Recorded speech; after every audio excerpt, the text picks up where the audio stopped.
guess we heard the one. Oh, there we go. Yes, indeed, we are live. Fantastic. Welcome, everyone, to the inaugural episode of CFG's Tech Forge podcast. Yes, we are starting a secondary podcast. This one's going to be tech and hardware focused. I, of course, am Ned, aka Dynamo Ned, typically of the Twitch team, but I've been asked to host this new show. And with me this evening, my two panelists, I have Jason. Jermis, how's it going? And I have Hunter. Hey.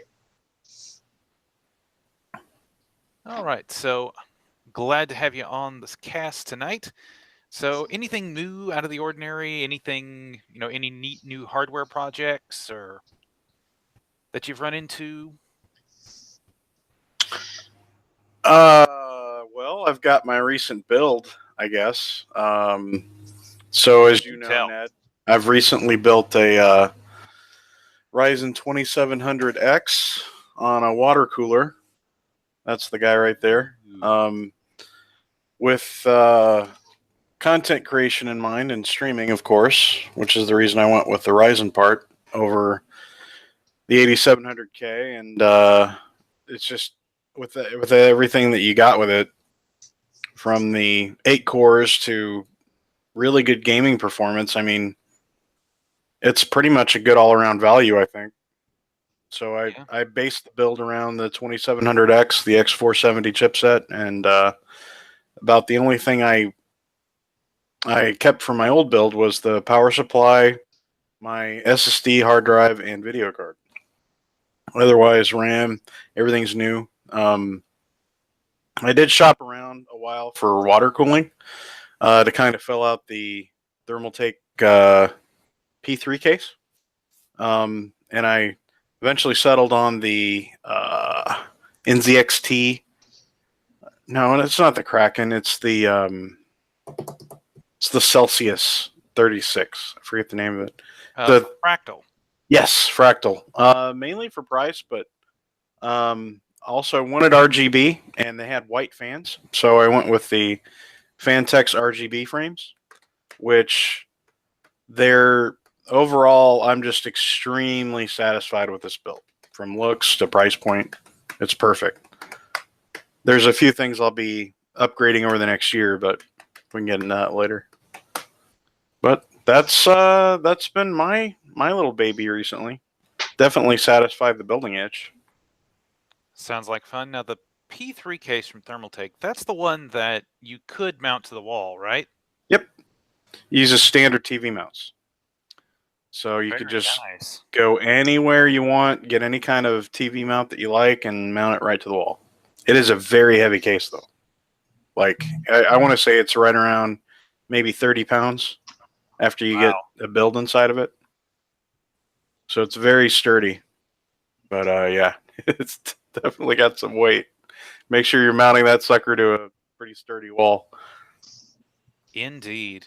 What about you, Hunter? Any recent hardware projects? I still have 2 sleeper PC ideas. One I got from a friend a HP Pavilion case that looks pretty old. It used to have an AMD, looks like an either X4 or X2 Phenom 2, nice. But I gutted everything and wanted to put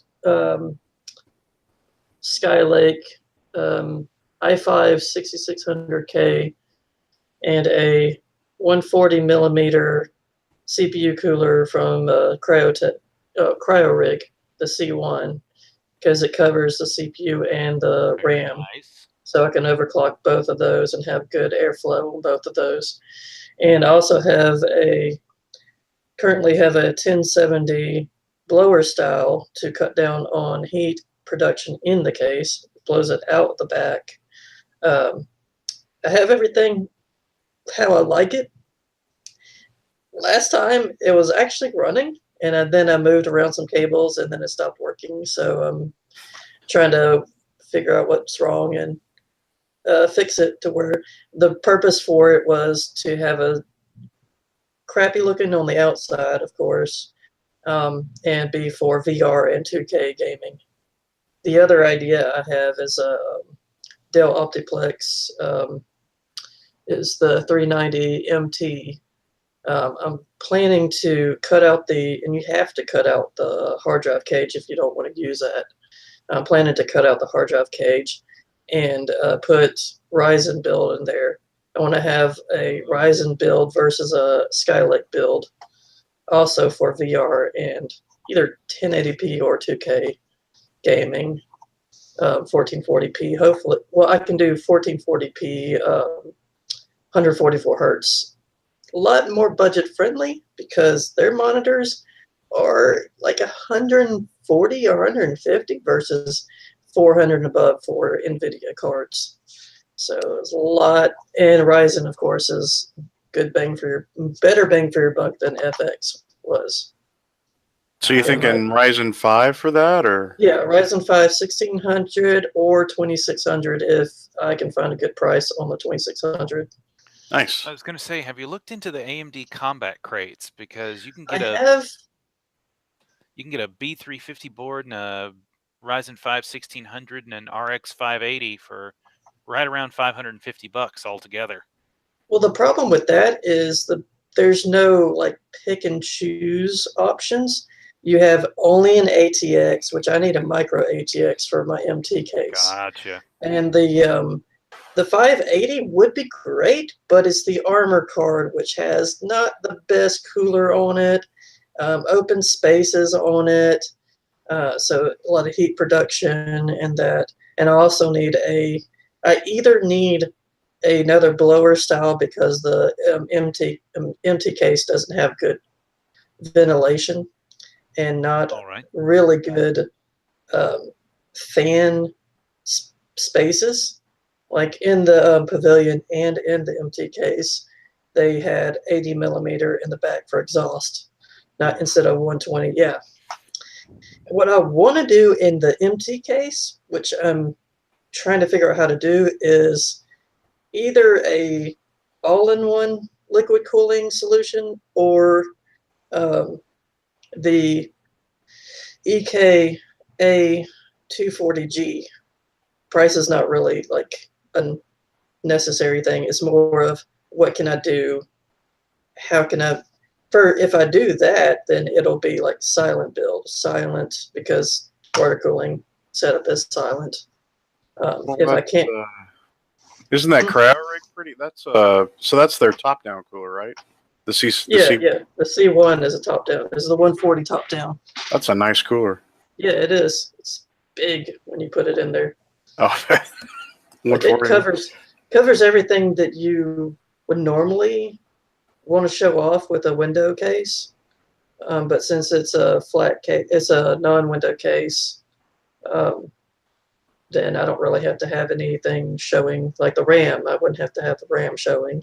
Right. Funny thing about the RAM is I bought it before this. I bought it last year, so it was a 16 gig kit, 2666 at $109. Nice. Yeah, before it went up to like 300 something. Yeah, RAM prices are so ridiculous right now. So sounds like a fun project all around. Yeah, they're in the works. They're not. I'm still working on them. After I get them done, I'll take pictures of. I have pictures of the pavilion build. I'll take once I start the other build. I'll take pictures and show them up on if we have put them on the CFG site or wherever I can. Show everybody. Nice. Very nice. I'd love to. What's the? It's not the Tandy color computer, but what was the precursor to the Amiga? Forget the name of that thing. RCA. No. The Commodore 64? Yeah, I've always wanted to do a sleeper build in a Commodore. Like I was going to say, remind me to show you after the show. I can show you a link to a case that can be either You can either purchase the case or it can be custom 3D printed. That is a 1-to-1 replica of the Commodore 64, but it's designed to where you can mount a mini ITX motherboard inside it.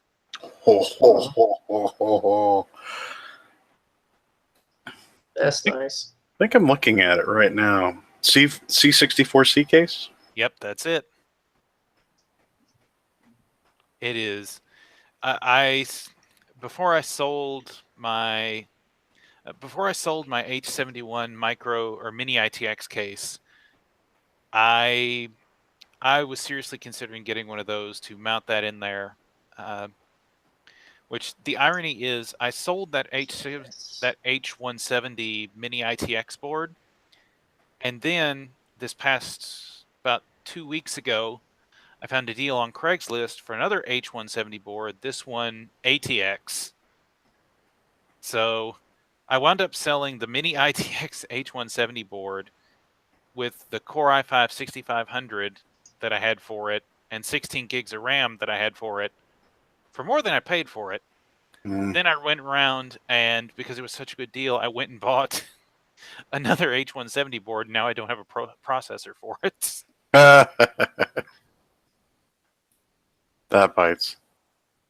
Yeah, it's a nice looking case, but I don't know what to do. So they've got that side of the case where the function keys would go.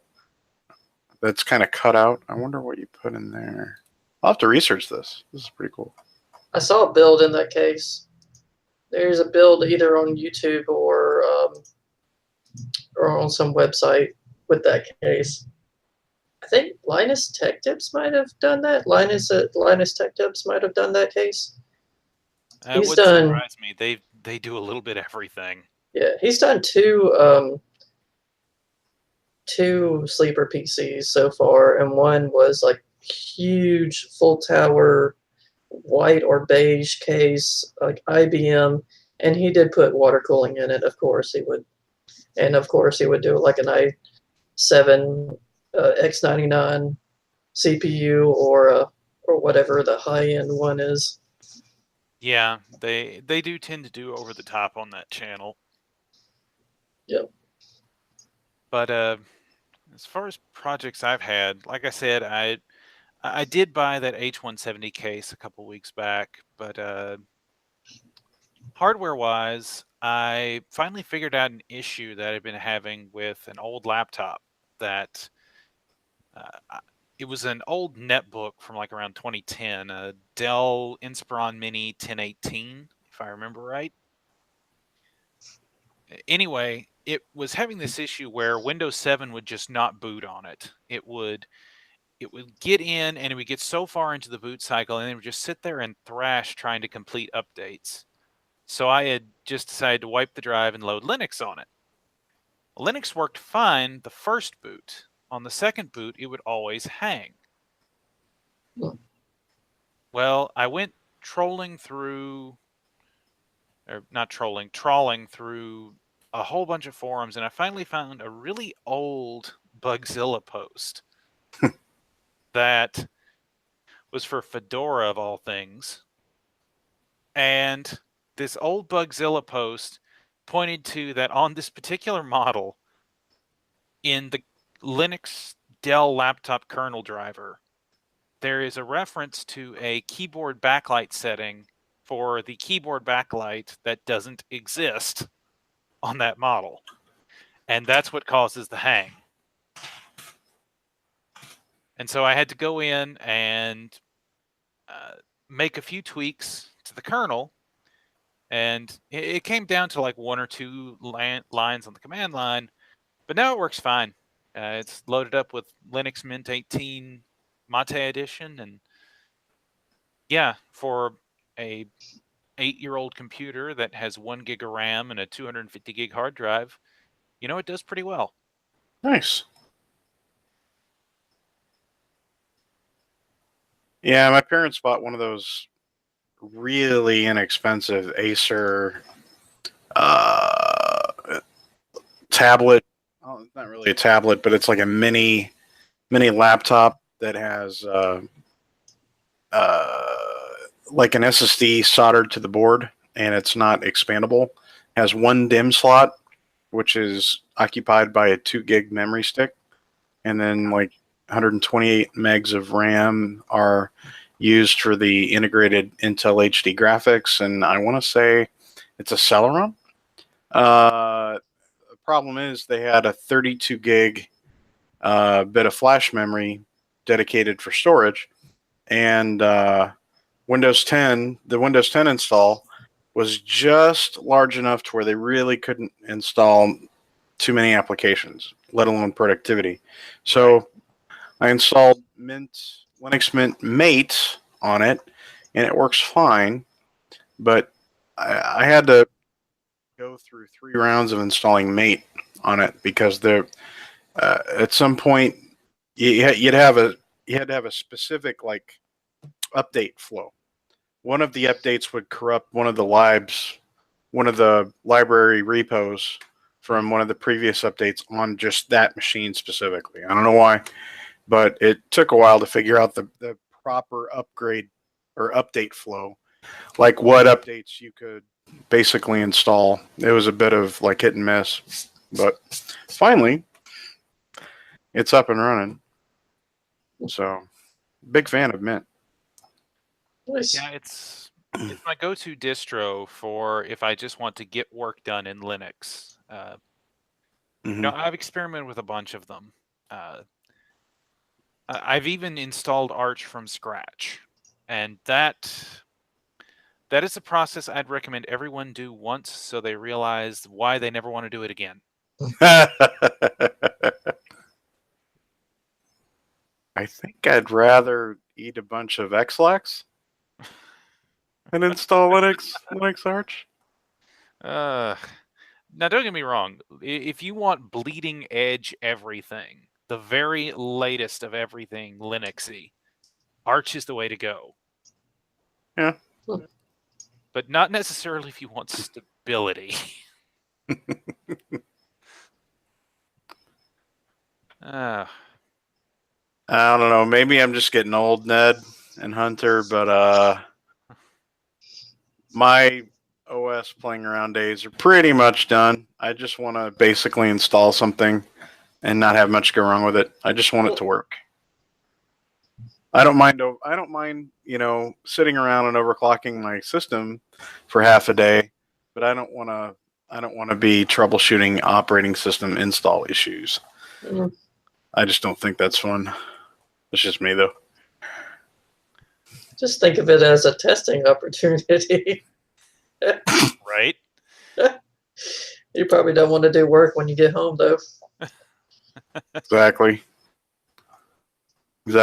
I do my 8 to 12 and just want to play a couple of games or just veg in front of the system. Well, I'm glad to hear that everyone's been doing something in their downtime, but we do have some tech news we need to get to. And the first thing on the list that I've thrown together quite a list here, and we may not get to all these, but that's okay.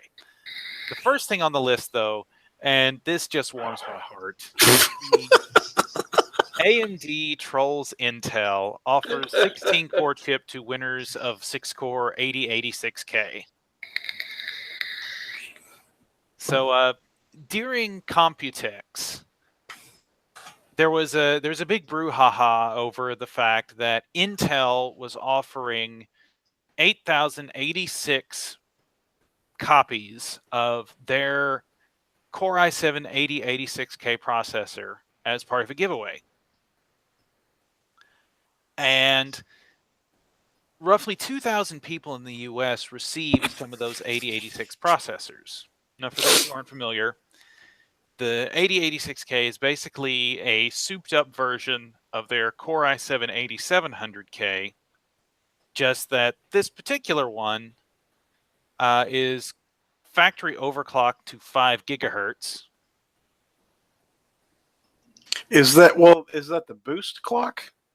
I thought wasn't the minimum clock like 4 and then the boost was 5 or something like that, or? You are correct, sir. But Intel didn't market it that way. Oh. Didn't they market it as out of the box 5 gigahertz? They marketed it as out of the box 5 gigahertz, and it is for single core tasks. Which is their strong suit. But otherwise, its boost clocks for dual core and more than 4 cores are exactly like the 8700Ks. But it costs $75 more than the 8700K Right. because it's a limited anniversary edition. Mm-hmm. So anyway, they gave away a whole bunch of these 8086Ks.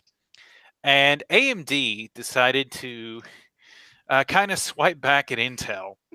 And they are offering that for the first 40 users in the United States who are willing to do so, can trade in their Core i7 8086Ks for their Threadripper 1950X.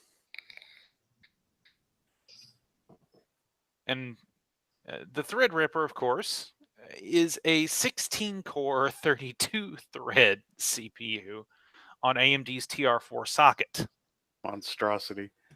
Mm-hmm. That's hilarious.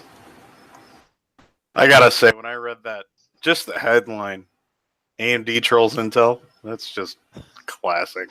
Yep. In fact, here's what the exact press release that AMD put out said.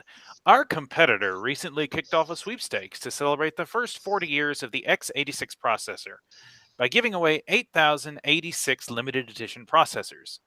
We appreciate the advancement they've helped drive with the x86 architecture over the last 4 decades, but we're ready to take it from here. That's why we're giving 40 performance-hungry enthusiasts in the US an opportunity to celebrate the next 40 years of high-performance computing by trading in their commemorative processor prize for our CPU that enables you to work, play, and create with heavy metal.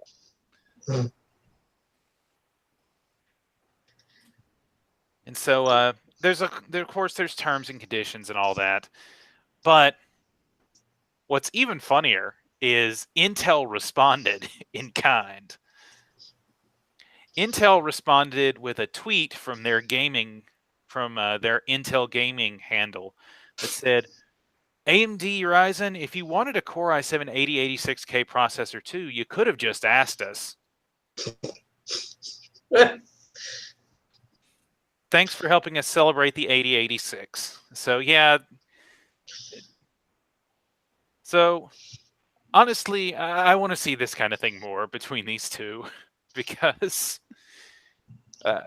I love it when they're willing to compete in this kind of friendly way with each other. What do you all think? Definitely a friendly way instead of like arguing over which one's better. Mm-hmm. I have Intel saying I have the single core performance.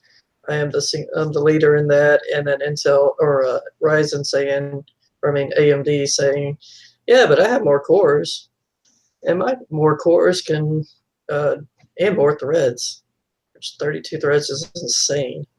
It means you can do 32 things at one time. 32 programs at one time. I don't know if there's even 32 programs content creators can actually do on 1 or 3 monitors or 4. Well, there's ways you can tax it, but it's pretty rough, from what I understand, to get it to 100%. It can be done, but you'd have to be running some very, very heavy tasks. Yeah, I think for your average, what's the trendy term? Prosumer, producer, consumer. Yeah. I mean, typically your most intensive tasks are going to be things like video rendering and editing and streaming. And honestly, you're not going to be pushing even an 8-thread CPU, 8-core, 16-thread CPU like Jason's Ryzen 7 that hard in that kind of task. I mean, I've seen, I know a couple of years ago when data centers were selling off a bunch of their first generation Sandy Bridge Xeon E5 2670s that were the 8-core, 16-thread, 2.6 gigahertz server CPUs that would fit in the X79 socket, or would fit in socket 2011, which had the X79 chipset. Even back then, it was hard to get to load up all 16 threads. Even then, with something like a Premiere Pro or Sony Vegas or what have you, and those programs haven't really advanced that much in the last few years. Well, yeah, I want to say back in Sandy Bridge time, the mainstream part was a dual core, right? And the high end was a quad. When you're looking back at Sandy Bridge architecture, so yeah, I was someone who had an i7-3820 at that time, which was the entry level enthusiast chip, which was 4 cores, 8 threads. Wow. Ivy Bridge. That was an Ivy Bridge part, if I'm not mistaken. Sandy Bridge refresh, but yeah, Sandy Bridge was weird. You had the initial Sandy Bridge launch, and then you had Sandy Bridge E, which was like kind of, sort of a refresh, but not really. And then you had Ivy Bridge, all in the space there of about 18 months. Then AMD, right around that time, they had Bulldozer and then Pile Driver. Yeah. Yeah, which, well, had roughly about the same speed as their namesakes. Yeah, I bought the Pile Driver. I had a 3820, not a 8320, and had it overclocked, and I ran that thing forever. Was pretty happy with it overall. It was just constantly reading, Intel's better single thread performance, blah blah blah, which made me upgrade to a Devil's Canyon i5, which actually that was a bit of a performance upgrade in gaming. You could actually feel the difference.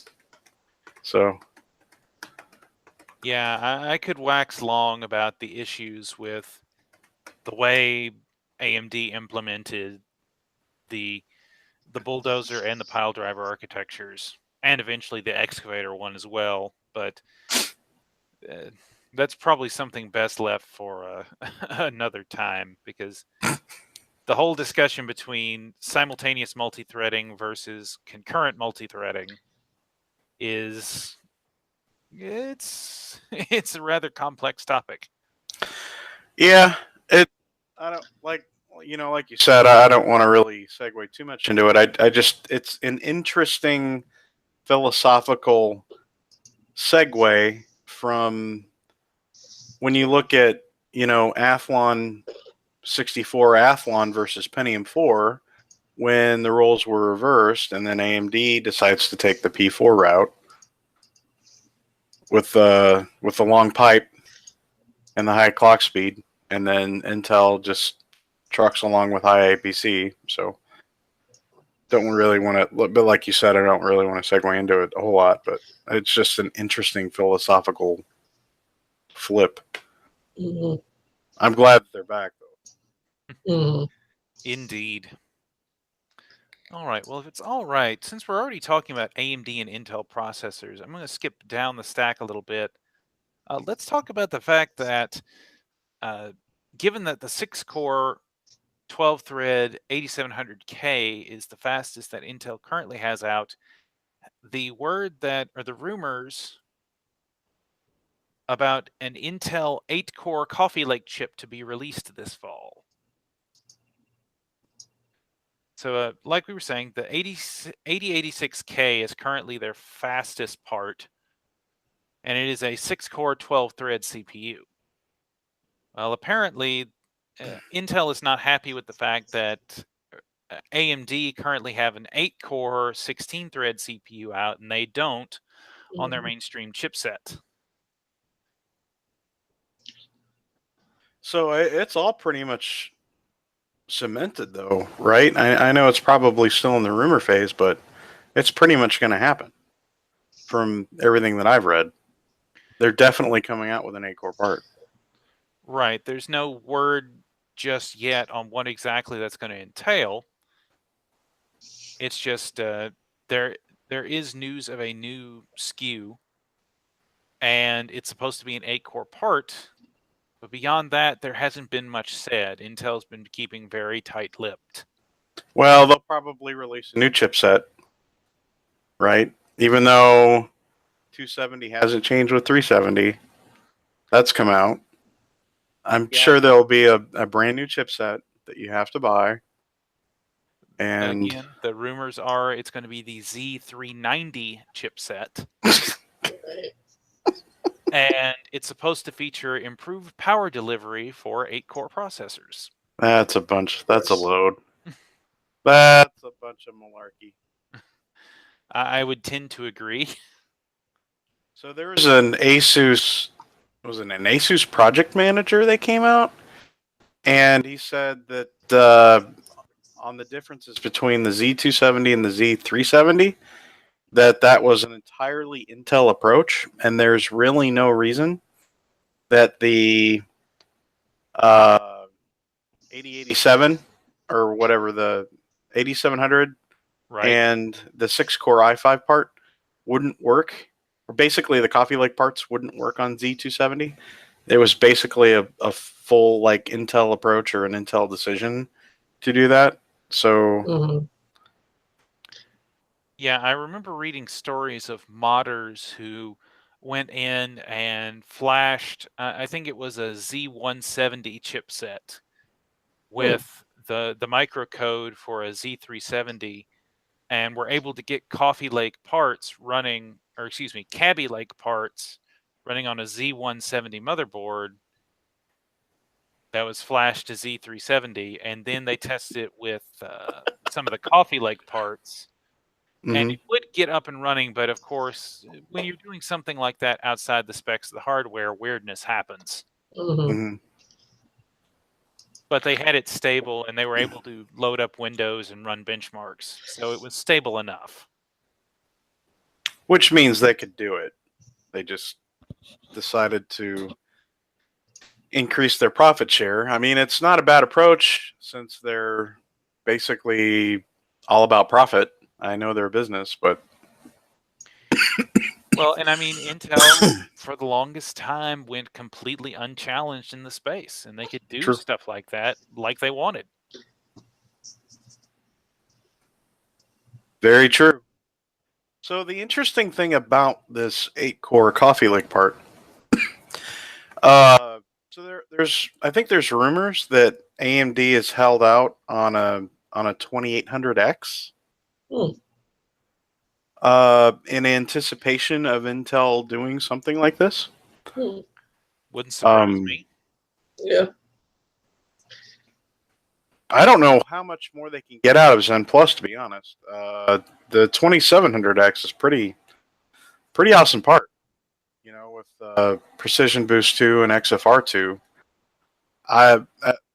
From what I've seen, I normally see my my chip clock between 4.1 and 4.2 gigahertz. So that's the reason I haven't overclocked it, and I probably won't. So I don't know how much room they have left from a clock speed perspective. I think most are hitting a wall at 4.2. Some might get up to 4.3, you know, if they win the silicon lottery. But I was wondering why there wasn't a 2800 and 2800X CPUs. Because there was an 1800 and 1800X. I figured they would do the 2 series on those. But they didn't. They stopped at 2700 and 2700X, which was odd to me. yeah, so that's the rumor anyway. That they've got some part just kind of, you know, laying around or in reserve. They might be maybe they're trying to test a 4.5 base or even 4.2 base and 4.5 boost for the 2800X.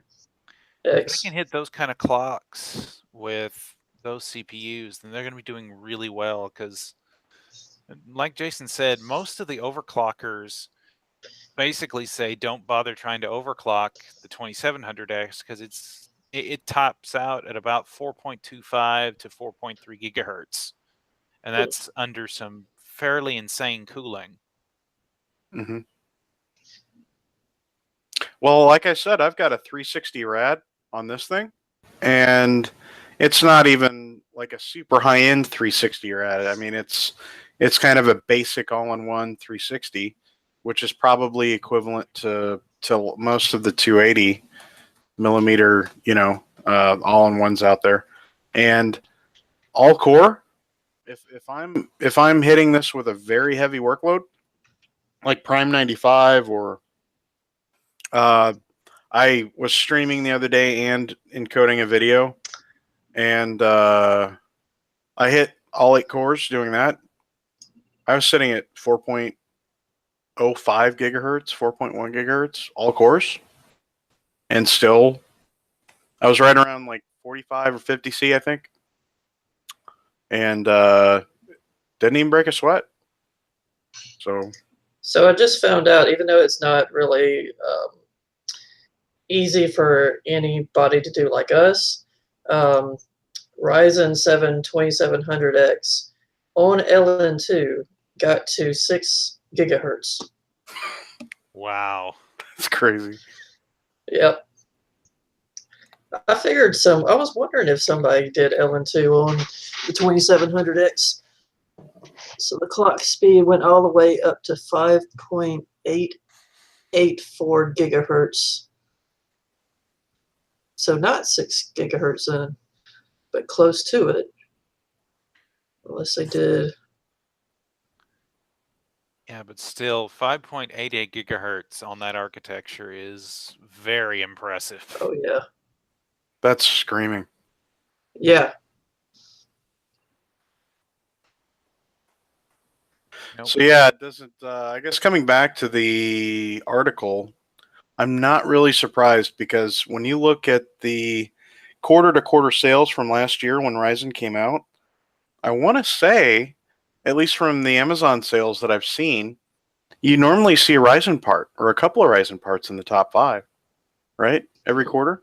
Pretty much. I know for a while there, the Ryzen 5 1600 was the best-selling CPU on Amazon for about a month.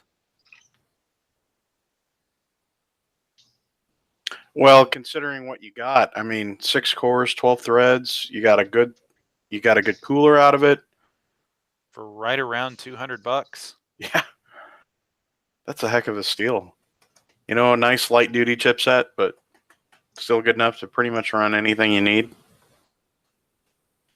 Yeah, when you can get a $200 processor, a $60 to $75 motherboard, and $120 worth of RAM, and throw in whatever video card you already have, you are basically set to have a streaming setup ready to go. Yeah. Mm-hmm. No tuning needed. You just throw everything together. And then you buy a $20 or $30 tower cooler, like a Hyper 212 or a GAMX. I think they had like a GAMX 400 or something like that, which is similar. Yeah. Like 120 mil tower cooler. You could overclock it to 3.8, 3.9. Some even hit 4. Mm-hmm. And you're still just sipping power. I mean, even at full load, it's not bad. Especially for those of us used to those older FX processors. I mean, yeah. Yeah, as a former user of a Phenom 2X6 1055T that was overclocked to about 3.6 gigahertz. Which back in the day, that was a heck of a processor. Oh yeah, the 10 and 3.6 gigahertz was about the top end of that particular chip because it had 2.8 gigahertz base, and to get that 800 megahertz overclock for it was screaming. Hmm. That's pretty good. I That's had it really- under an Corsair Hydro H55 at the time, and Nice. even then, there were times I would hit like 60C on that processor.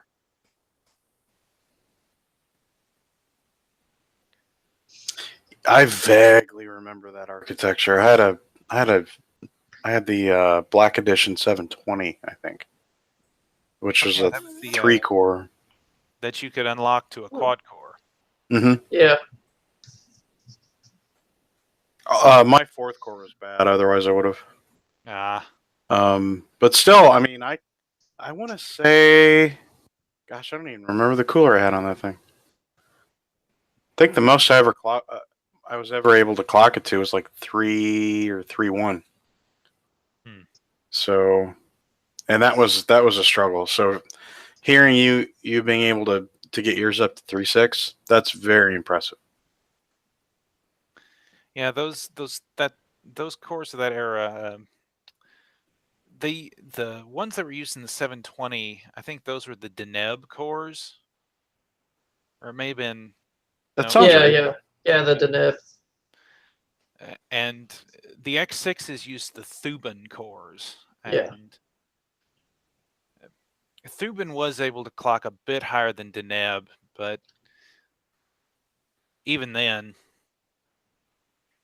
it was, yeah, I remember what a struggle that was. There was a reason most of the time I ran that system at 3.2 or 3.4. For everyday use. For everyday use. Yeah. Which still, I mean, before Ryzen, that was, so that Thuban or that Deneb core, that was your IPC performance from an AMD platform. Yeah, it was So, the best out there at the time. my gosh, and the fact that AMD people had to wait, or AMD consumers had to wait so long for Ryzen. That's Hmm. I'm still on an 8320 in my main Black Edition too, in my main computer, because of RAM prices are high, and I want to get a new case. I currently have a Corsair 600T, which was the biggest mid tower at the time. I wanted to shrink it down a little bit more. Still want to be. I mean, it's an ATX case, but I want a little bit smaller because, or at least the LAN box is smaller. So yeah. oh yeah. I remember I this was gonna thing. say, I think I still have my 600T somewhere. I downsized when I went to my Cooler Master box, but Mhm. yeah, the 600T was a good case for its time. It's still a solid case. It is, and you could do water cooling in it. It has excellent airflow too. Yeah. The only bad part about you can do water cooling in the top, which I have an AIO in there, but if you do like a full custom loop, sadly you can't put a 240 in the front because you Hard can drive only, base. yeah, the hard drive bays, the hard drive bays will block it. You can only do up to, I mean, it has space for the 200 millimeter. So you can have one 200 millimeter in there, which you can't do water cooling with that. Actually can, but I haven't seen anybody do that. There is actually a 200 millimeter radiator on Alpha Cool, or you can do I think 140 in the front, which I was planning to do an NZXT. I'm still planning to do an NZXT G12. Yeah, well, the G12, and then an AIO on the on the video card than 1070 I have. Okay. Okay. Yeah. That'll let you. That's the one. That's the hybrid water cooler. That Yeah. lets you take an Acetec or an Acetec based pump all in one and mount it to your GPU core. Yeah, because the bracket, it's just a bracket. The G12 is the bracket, and you put it any Acetec liquid cooler on it. NCXT, Thermaltake, Corsair, I think one other companies. They have like 3 or 4 companies, and they have different coolers that can work on it. They have a list of that, and also a list of the video cards that'll run on it. And my old Radeon 7870 is actually on the list too, which I'm surprised. So I was thinking of water cooling that and seeing how far I can overclock it and see what I can do with modern games on an old video card. Did that have a 2 gig frame buffer? I think so. Okay. It's the gigahertz edition, so I think it's a 2 gigahertz. That was the main thing that held back the 7870 was its 2 gig frame buffer, because you could overclock those Pitcairn cores to about 1200 megahertz and get fantastic performance at 1080p. Mm-hmm. Now, the power draw got a little bit at that point, but the 7870 was a good card. In fact, it was so good that AMD rebranded it as the R9 270X and the R9 370X. Mm-hmm. And then the high-end 7970 was the also the hot box. Radeon was known as a hot box, anyways. Especially after the R9 290s and 290Xs. Oh yeah. Great cards, powerful cards for their time. Still great cards today, but oh my goodness, they were little furnaces. Oh yeah. Great for the winter. That had an 8 gig frame buffer, I think, didn't it? Depends on which version of the 290 or 390 you got. So I think the 290 had the 4 gig frame buffer, but the 390 had the 8 gig. But I could be wrong. Probably. That sounds about right. The X model usually was the one that had the big frame buffer of the 2. I remember when they put out the 295X2, and that was with like 2 chips on it, like the dual die graphics card. Yeah, that's right. That had that had the 2 fans in it for the 2 cores, and I think it also had liquid cooling. Yes. So one of my friends from online, Keith May over at WCCF Tech, he still has his Radeon X2 295, and every once in a while he'll get it out and run it against whatever the new high-end card is just to see how it compares. And oh my goodness, the power draw on that thing was insane. Because it's basically 2 of those Hawaii GPUs from an R9 290X soldered to the same PCB, and with a 120 millimeter water cooler just to keep them manageable on top of the blower fan. Yep. I'm looking at a picture of it. That is in 120. 120 for 2. That's usually not recommended. Like, even when you go up to like custom liquid cooling loop, they say 120 millimeter per part that you're cooling.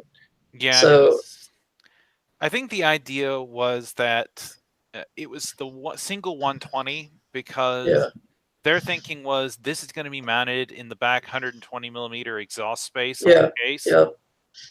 And so if we do a 240, then there's not going to be anywhere to mount it in most people's cases. Yeah. I mean, that there is nowhere else to do it. I wonder if it was if it would be better with 2 fans, because usually dual fans and push-pull does better. It certainly couldn't have hurt. I wonder if that's. So I'm looking at some of the pics from that that hybrid card.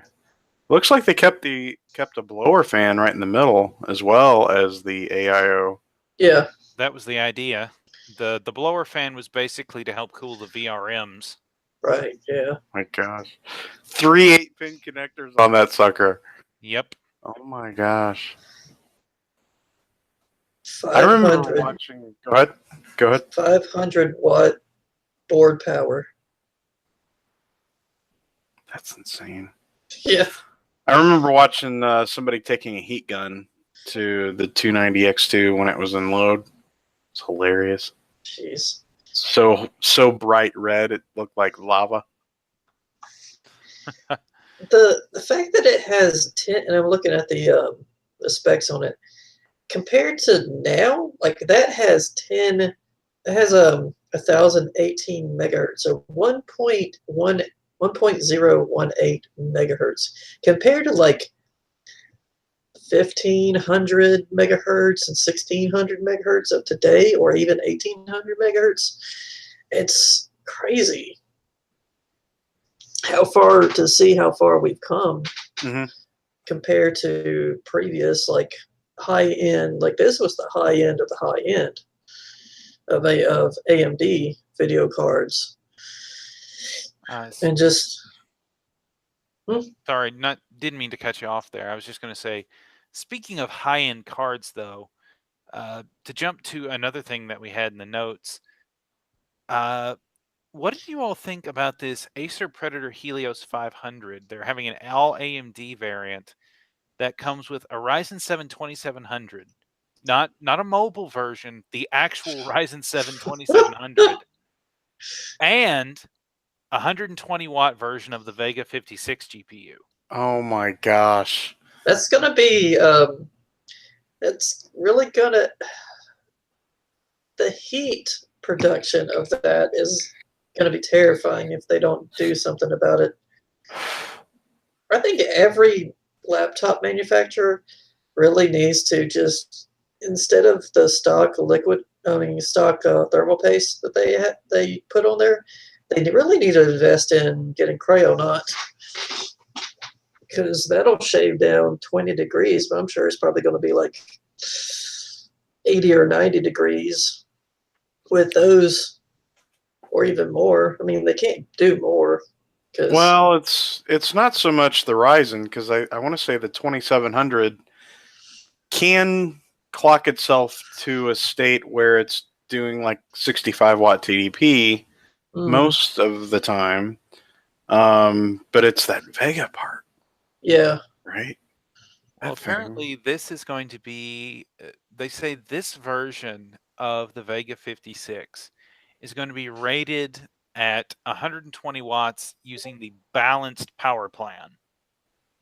So for reference, Vega 56 actually wasn't that far off. The Vega 56 on its power saving BIOS only used 150 watts. Really? Yeah. But what was the performance? Well, the performance decrease when it used the 150 watt was roughly a 2% decrease in performance. It's not bad. So it's still right around a 1070 then. Yeah. The high power mode in the balanced configuration was 165 watts. So tuning it down to 120 watts isn't actually that crazy. We think we'd probably see it downclocked to, I don't know what it'd be on the core exactly. Probably close to around like 1.1 gigahertz ish. I mean, consider that the GTX 1070 in its Max Q variant, that's the one with the lower TDP of 115 watts. It pulls right around the same amount of power at 115 watts for its TDP. Mm.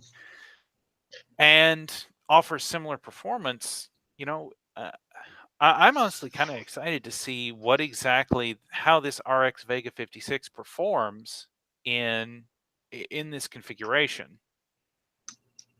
I am too. I'd like to see what they're using for cooling.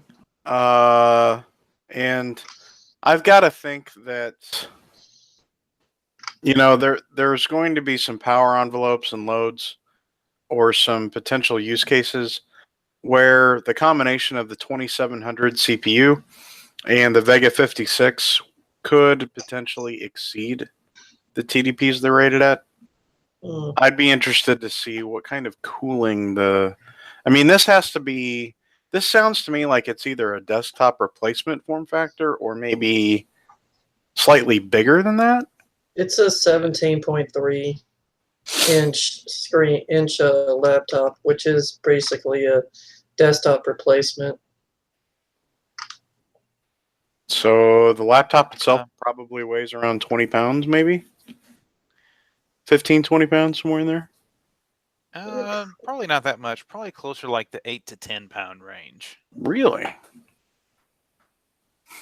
Well, that depends on whether you include the power brick or not, I guess. It looks really nice. And PC World also tested this laptop. They had this to say about the performance of the Vega 56 in this laptop. We know from public tests of a desktop GTX 1066 gig that it runs roughly 70 FPS in Far Cry 5, and GTX 1070 cards sit comfortably in the 90 FPS range. The Vega 56 in the Helios 500, it hit a pretty respectable 80 FPS, but is still definitely short of a full desktop Vega, which frequently pushes 110 FPS in the same game. So I think, okay, that's a 30 FPS difference from its desktop equivalent, but considering that they've turned down the power roughly 40 watts, that's not as big a change as you'd necessarily expect. What would the price be on that for the laptop? Is it around 2,000 maybe? Acer hasn't officially announced a I can price. imagine it would be like 1,800 to 2,000 or more. Let's put it this way. This is the all AMD variant, and it's not out just yet. The equivalent Intel NVIDIA one has the Core i9 8950K, 8950HK, excuse me, and a GTX 1070, and they released it for $19.99. Yeah.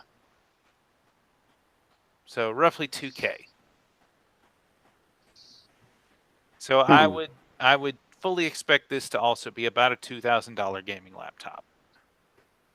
Which, considering you're getting desktop grade parts at that price, is not that bad. Yeah. It's probably, now I don't know what that Core i9 runs, but I know just looking at my build, so I paid around $1,100 for the parts I bought, and that included pretty much everything. But that's not including storage, video card, or power supply. So with that in perspective, a Vega 56 part, probably what, 500, 550? Something like that. So that's not, when you consider the fact that this is a laptop, that's not outside of the realm of being horrible. Price-wise. I don't know. What are the use cases for getting an Uber laptop that can game like that? It's a good question. A lot I of travel. see it- Well, travel, streaming, gaming, content creation, mobile. Yeah, I was going to say I'd almost see it more as a laptop for people who wanted to do content creation on the go or needed that kind of service power. I would say like YouTubers who go to conventions and cover stuff because that's what the recent people that I watched do the Computex coverage. They didn't use. One person said they do normally use a laptop. I think it was Kyle from Bitwit. He said he normally uses a laptop, but he borrowed a gigabyte laptop.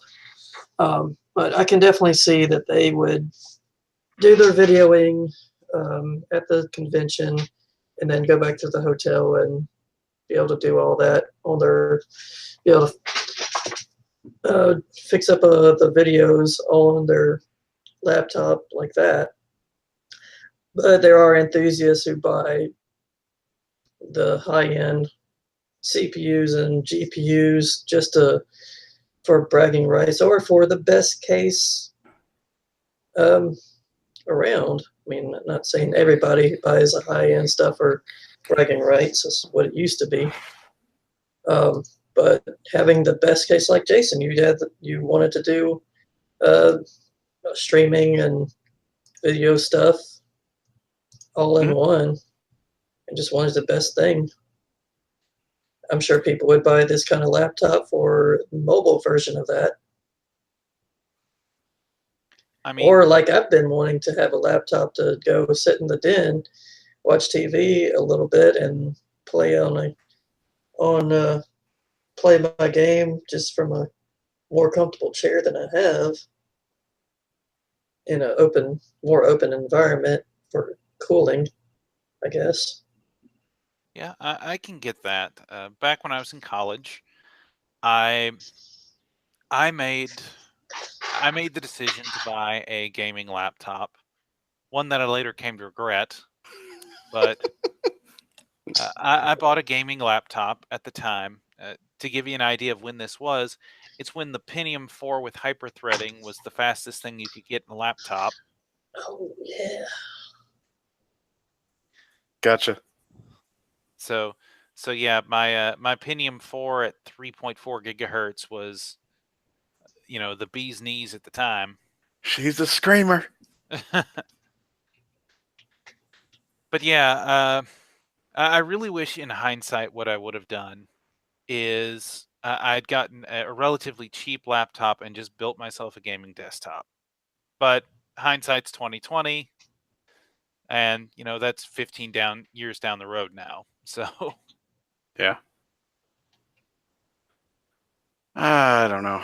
I mean, I can kind of see, like Bones, for example. I think he's got a gaming laptop, but I can see where he's coming from because he wants to game when he's over the road.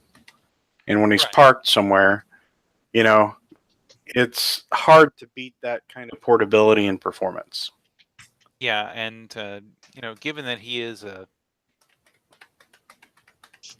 given that he is a long haul trucker, his old box, I believe, was a mini ITX box in the Cooler Master Elite 110, which I have one of those.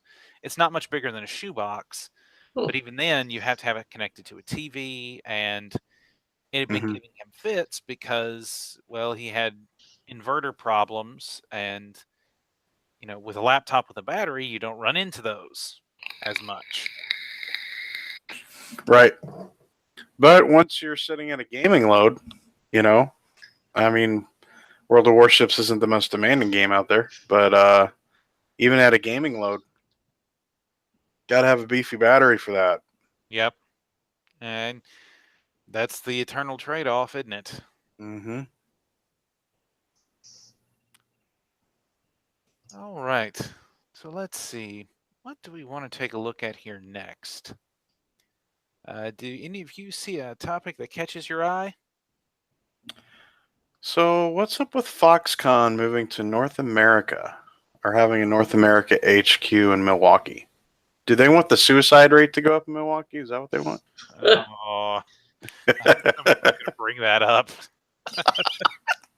That's terrible. Sorry. Whenever I see Foxconn, I think Apple, and then I think people jumping off the top of a factory. Which turned out to be more of a myth than a reality, but you Yeah. know, still that's going to stick around for years.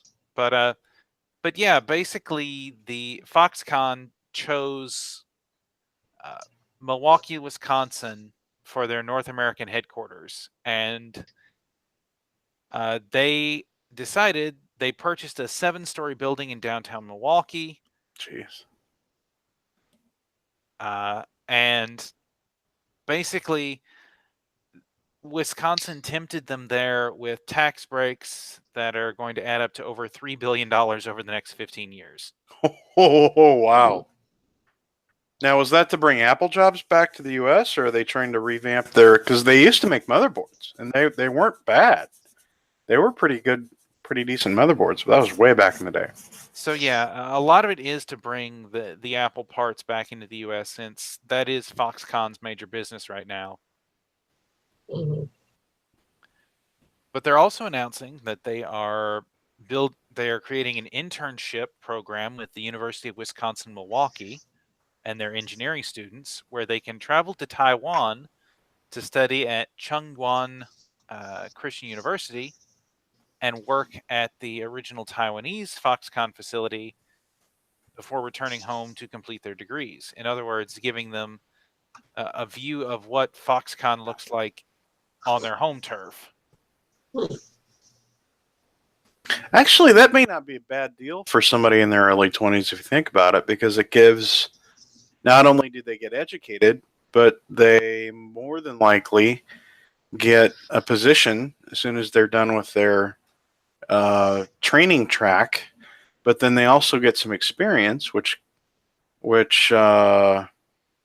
anyone looking to break into the IT industry, at least, not to mention engineering, that could be a tough bit to crack.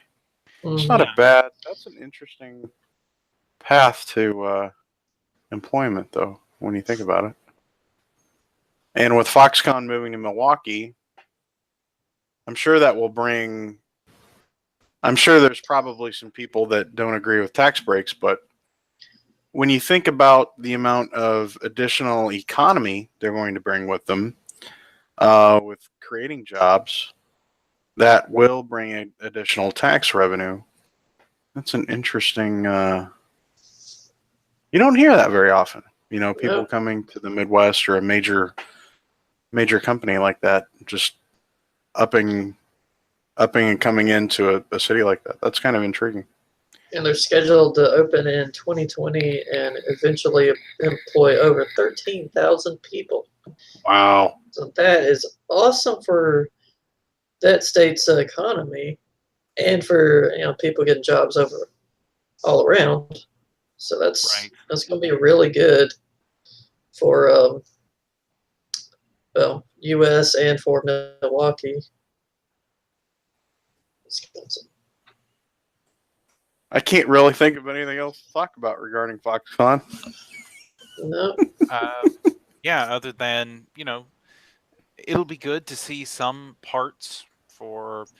I assume a lot of what's going to be manufactured there are going to be Apple parts and, the main boards for Apple products, which will be good to see those brought back to the United States. Yeah. But, Foxconn, I've used a couple of Foxconn products in the past, and for budget entry-level stuff, it worked just fine. Pretty sure they also still make some of the embedded solutions. I know I saw one not long ago using Intel's J1900 Celeron, which is like their embedded mobile solution for embedded applications like digital signage, kiosks, that kind of thing. My gosh, I've used one Foxconn motherboard in a build in my life, and that was on the Celeron 300A. Jeez. Oh man, now that was over. Yeah, it was. I don't remember if it was on a VIA or an Intel chipset, but I do remember overclocking it. So I want to say it was 300 megahertz, and I got it overclocked to 450. Wow. yeah, because that was the one where it had the same core as the Pentium 2 at the time. You just the Celeron 300A. You just no wait, that was one of the later Durons that you could do the pencil trick to turn it into an Athlon. The Hmm. Celeron 300A Yeah, was the one where you could crank the clocks, like you said, to 450.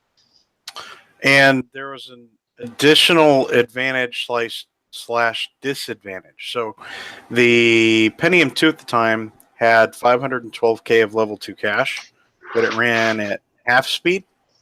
And the Celeron 300A had 128 kilobytes of level 2 cache, but it ran at the same speed as the processor. So when you overclocked the core processor, you also overclocked the cache. And that in some work cases, especially games, gave you a nice floating point advantage over the Pentium 2. Hmm. So in some cases, it was a faster part, believe it or not. That was a little before I got into building my own PCs. During that time period, let's see. Yeah, I think our family was still rocking a 486 at that time. So, Nice. uh, Yeah, it was late 90s, I think. yeah. Let's see. What else we have on the agenda here? Oh, so Intel confirms they plan to have their first discrete GPU by 2020. Oh, yeah. And so it was announced during Computex that Intel is looking to get into the discrete GPU market to make it a three-way battle instead of a two-way one. And they want to get their first discrete graphics chips as early as 2020. Now, that sounds like a long ways off, but considering that most graphics roadmaps are 5 years plus, to go from prototype to your first retail product in 2 years is insanely quick. Mm-hmm. True, but you're also looking at Intel, right? The big 800-pound gorilla. Yeah, Mhm. they have the research money, they have the fabs, they have everything they need to do it. And talent. So they've gotten some very good talent from AMD, from Apple in a few cases. Mhm. I'm not sure where else they've gotten their talent from, but they were on a very aggressive hiring curve there for a while. And Raja's, believe it or not, he's a very good engineer. I Yeah, mean, as much guff as he took for the, I don't want to call Vega a failure. I think is a little bit harsh, because I don't think Vega really. One of the things we'll talk about in one of our later topics is how Vega never really got the due it was due. AMD apparently didn't prioritize it the way it should have, Mhm. which is part of the reason Raja left and that Intel was able to poach him from them.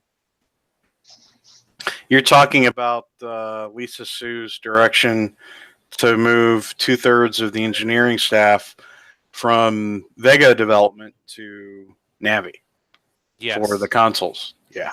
Yeah, I think, yeah, I agree with you. I think Raja got a very bad label there, and there's some interesting press or stories coming out now that kind of offer a little window into what happened. And when you take kind of a higher level holistic view of Vega 56 and 64 reviews and how they're performing out in the market, they seem like decent products, and they seem like they were almost half baked like they needed more time in the oven.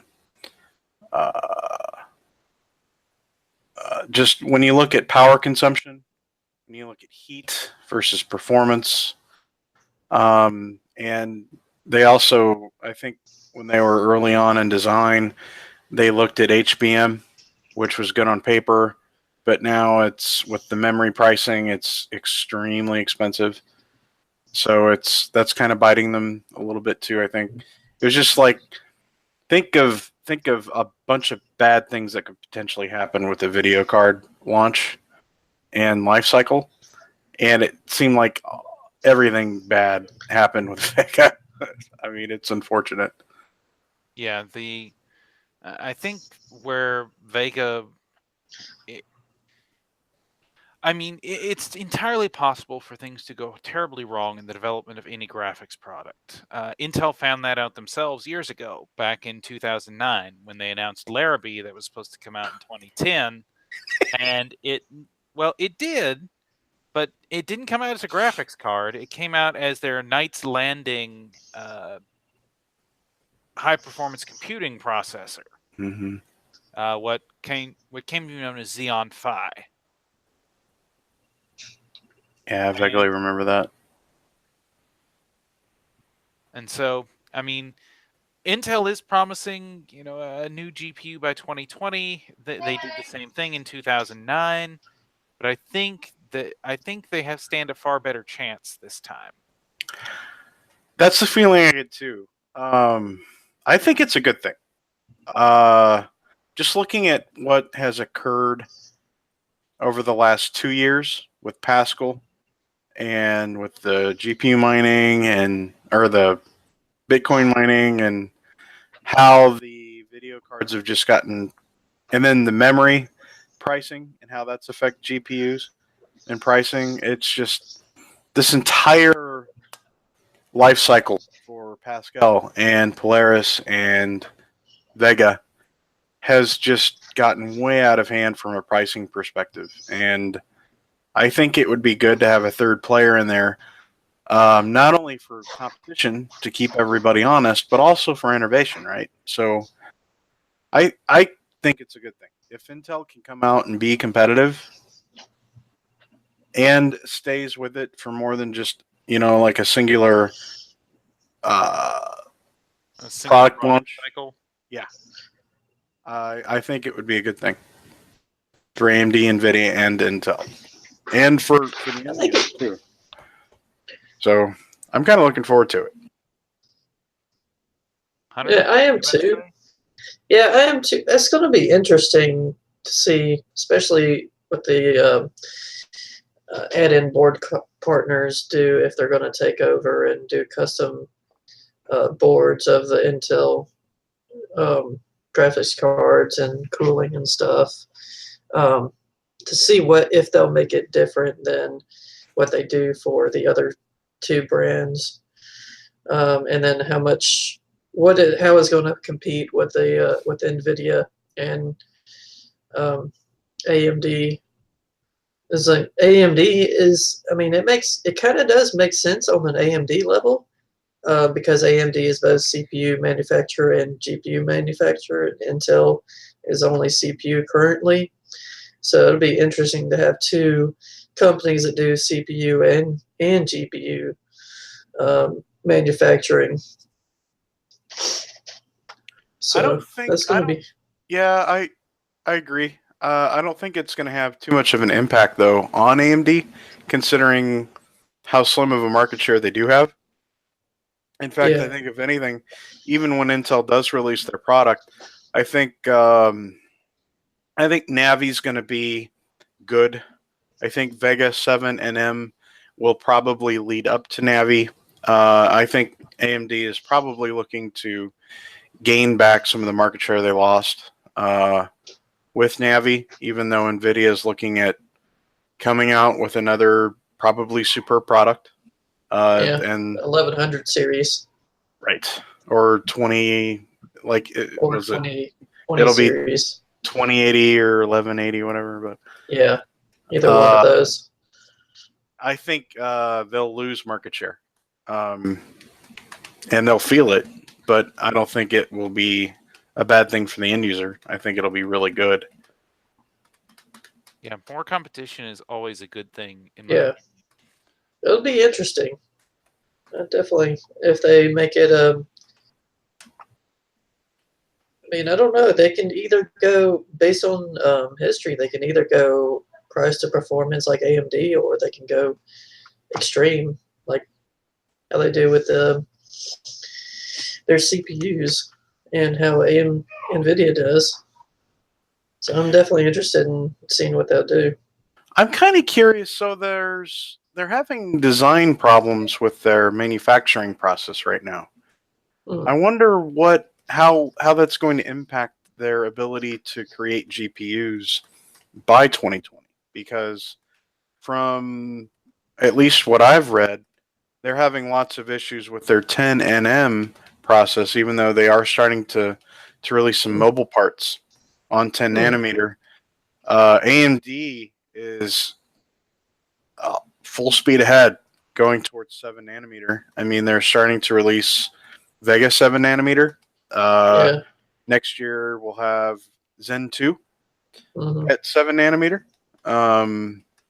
And so currently, what's AMD at? 12 nanometer, which is probably roughly equivalent to Intel's 14 plus plus plus plus plus.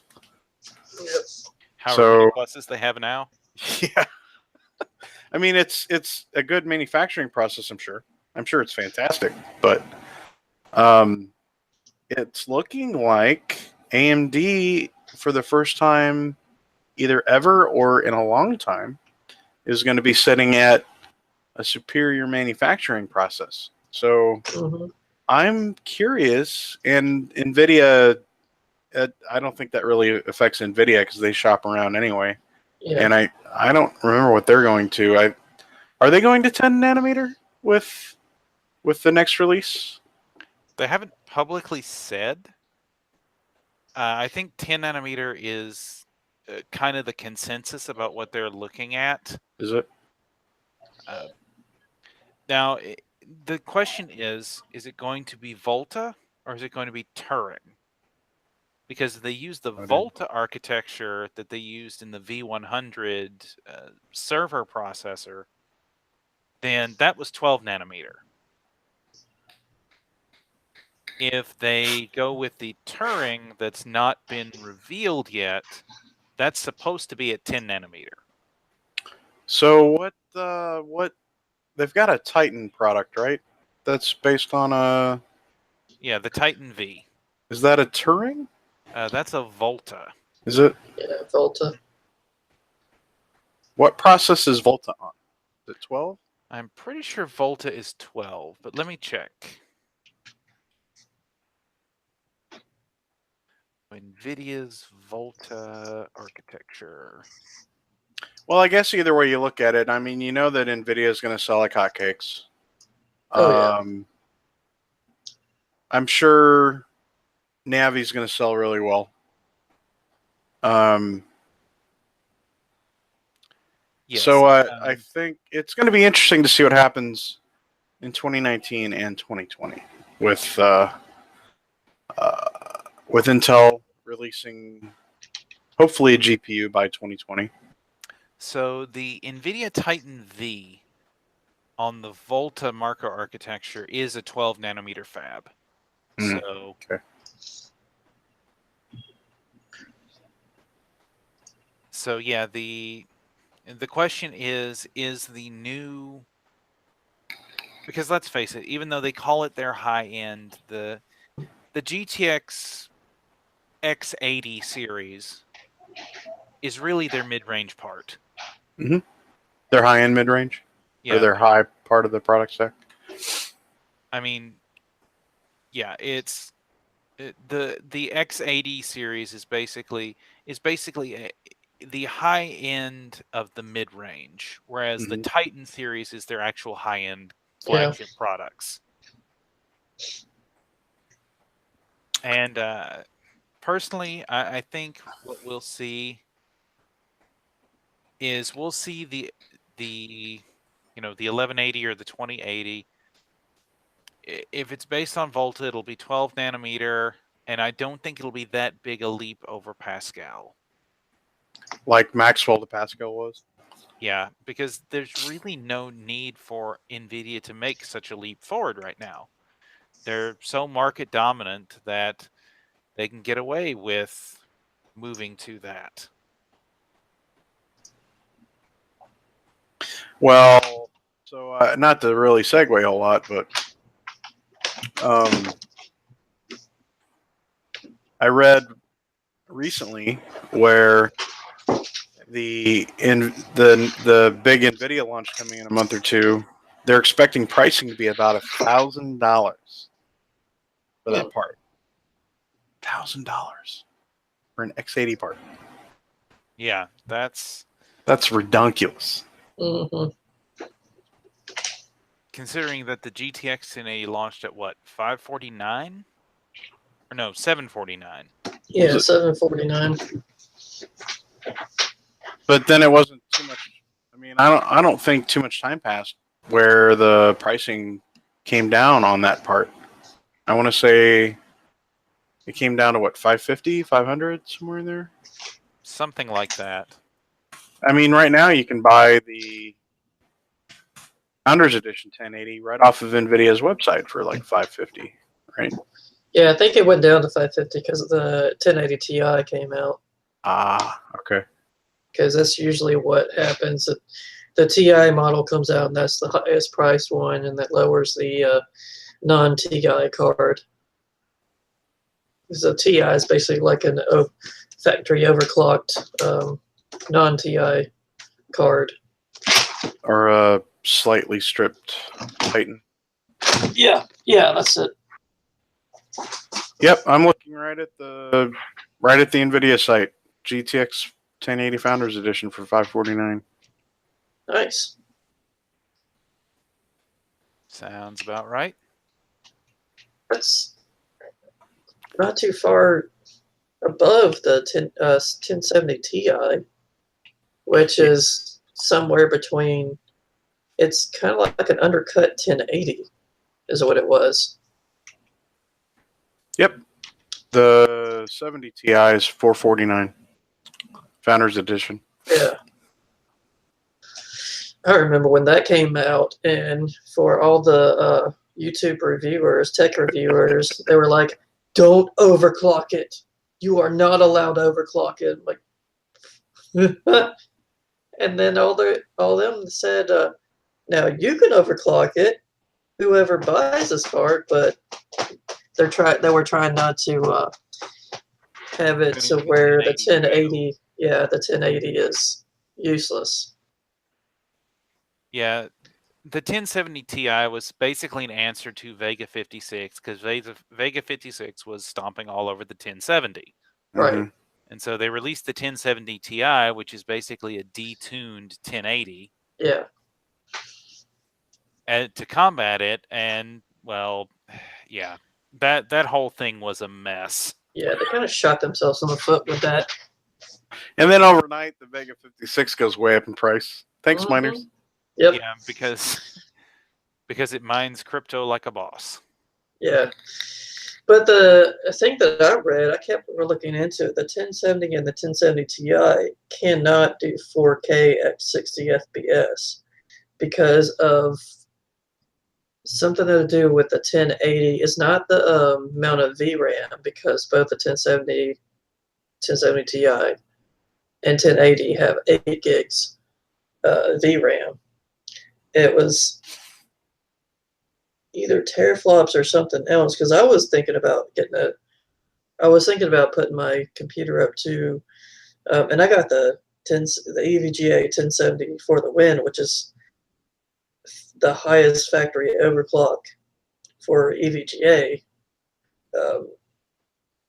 Basically, the base clock of I think it's the base clocks of a 1080. That's right. Is the 1080 can do 4K because it's not because of the core clock. I think it's because of something. Might be the VRAM or something else. Well, I think the 70 Ti and the 80 can do 4K, right? You just have to lower settings. lower Yeah, detail. probably. Yeah, yeah.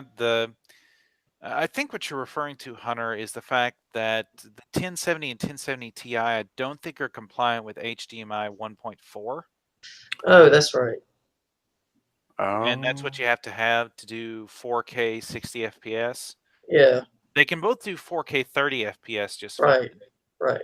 but you had to have HDMI HDMI 2.0 or DisplayPort 1.4. Yeah, that's it. So, all right. Well, we haven't got to it yet, so I want to go ahead and move on while we still got a little bit of time here. The main show topic I want to talk about, and this comes out of the fact that we just came out of E3 last week, where both Sony and Microsoft teased their hardware for the next generation consoles. So, just kind of as the main topic I wanted to talk about, with the next gen console hardware on the horizon, what are the PS5 and whatever the successor to the Xbox One is going to be? What are they going to be running on? Now, we have some rumors. Both Sony and Microsoft have said some things, some very vague things about what that hardware is going to look like. But this kind of gets on to something that, Jason, you were talking about earlier, where it seems like, based on insider sources at AMD, that they shifted resources specifically to focus on creating Navi for Sony for the PS5.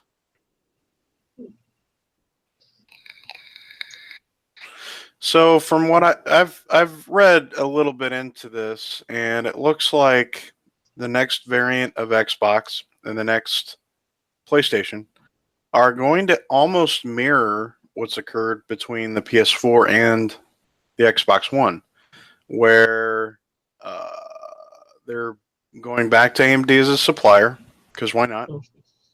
Especially if you look at what they've done in the CPU realm, and the fact that they've kind of babied and coddled the well, definitely Sony and I guess Microsoft now, from a development and research perspective. Um, they they're basically developing new architectures around those consoles, right? Graphics architectures. So, from what I understand, they're looking at 7 nanometer GPU or APU with Zen Plus um, CPU cores, I think. That's my understanding. And when you look at the GPUs of the Xbox One, or at least of the Xbox One Pro or whatever their high end version is, Xbox One X. Yeah, it's basically kind of a slightly supercharged RX 580. That's Yeah. pretty interesting. I mean, they're basically looking at. So I want to say the GPU is probably. I mean, obviously we don't have specs or anything like that, but you can kind of almost realistically speculate. It's probably going to be around at least an X70 part Pascal, and then you're looking at Zen Plus for CPU. That's a huge upgrade over Jaguar. Oh yeah. And it's still going to be power efficient. Now, I don't like anything at all that's happened in the market, the PC gaming market, over the last year and a half. And AMD's kind of part of that since they've shifted R&D over to console development. It's almost like that decision kind of left PC gamers out to dry a little bit, but I can't entirely blame them either. I don't know if that was the right decision or the wrong one. It's hard to form an opinion on that, to be honest, because that sole decision wasn't the entire reason why it's been really bad to build a computer in the last year and a half. There's a lot of stuff that went into that, and they still sold Vega parts like hotcakes to all the miners out there. Mm-hmm. Yeah, it's hard to deny just how much compute performance Vega had, and I think Vega is sort of a victim of its own success in some ways, in that because it was so good at compute performance, as we saw in the Radeon MI25 Instinct cards, that AMD took the approach here of creating a card that was good for the data center and then trying to extrapolate that to gaming. Well, I don't know enough about the workloads of either to really, really comment, but as a gamer, I kind of feel like they've left us out to dry a little bit. But Nvidia is kind of part of that too, because they do a ton of data center and enterprise level business as well, especially when you get into AI, machine learning, and all that stuff. Uh,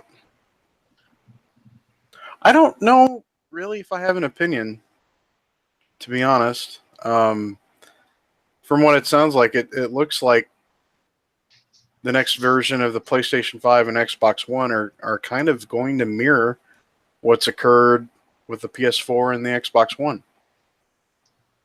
I'm not really sure. I imagine they're both going to be pretty similar in performance. Yeah, I mean, the current Xbox One X and the PS4 Pro are running hardware roughly equivalent, at least from graphics standpoint, of a mid-range PC. I mean,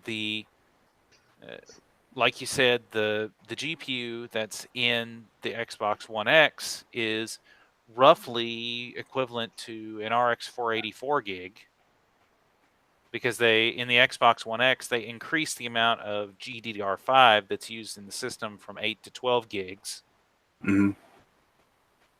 And in the PS4 Pro, they don't give exact stats on what that GPU is, but considering the PS4 Pro offers roughly equivalent performance to the Xbox One X, it would be easy to surmise that it's running roughly the same. Something in the RX 470, RX 480, RX 570, RX 580 class of GPU. I want to say, well, the Xbox One part, well, the upgraded Xbox One, I want to say it's running more. What do they call those? They're not pixel pipes, but they're stream processors. Right. I think it's actually running more stream processors than the RX 580.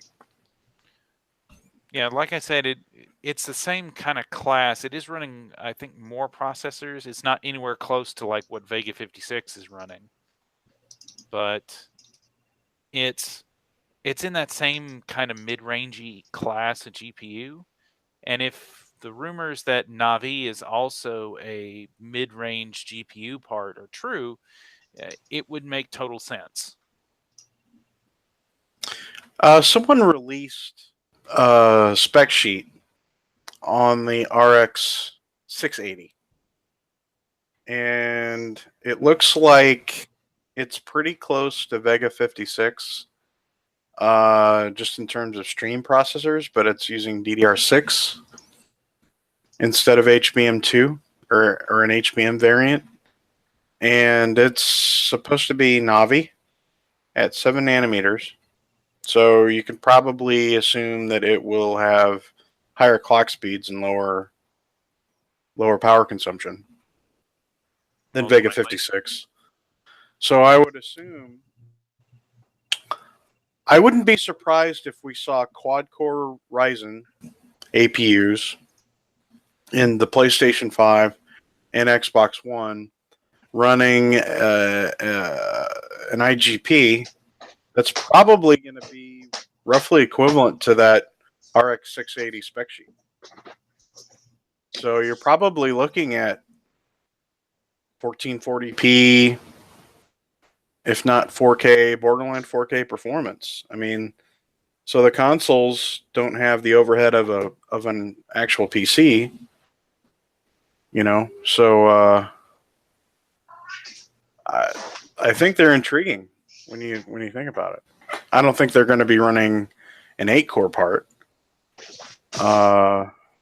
I could definitely see them running maybe like a quad core, maybe like a quad core Ryzen 5 with SMT, because they've been on this 8-core architecture, right, for the past 3-4 years with Jaguar, even though they're looking at using 1 to 2 cores in reserve for the operating system overhead in the console. I think if they're looking to just beef up their current architecture, they're probably going to be looking at probably a quad core Ryzen 5 class part with SMT. Yeah, that And would make sense. and maybe an IGP that's close to a spec sheet that they're looking at for the RX 680, because I want to say they probably want to stay within that 120 to 150 watt power envelope, just for the IGP, and then probably 100 to 150 watt. Well, no. What are the Ryzen 5 quad cores sitting at for TDP? 65 watts?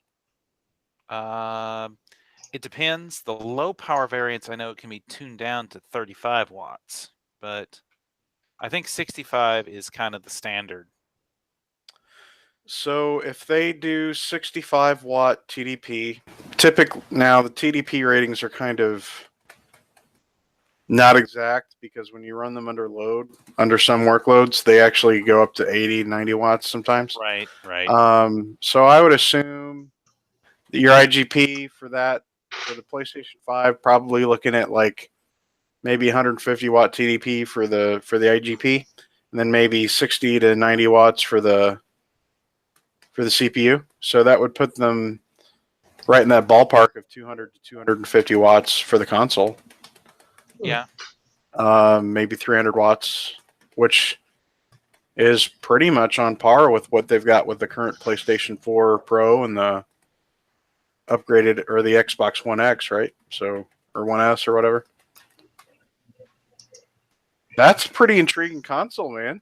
When you think about it, I'm not much of a console guy, even though I've got a PS4. But that's what I think they're going to probably do. Zen Plus and Navi.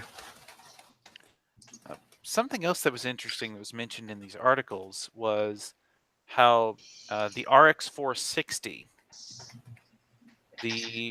according to the insiders at AMD, the RX 460 was originally designed specifically for Apple for their MacBook Pros, and was then later adapted to desktop graphics.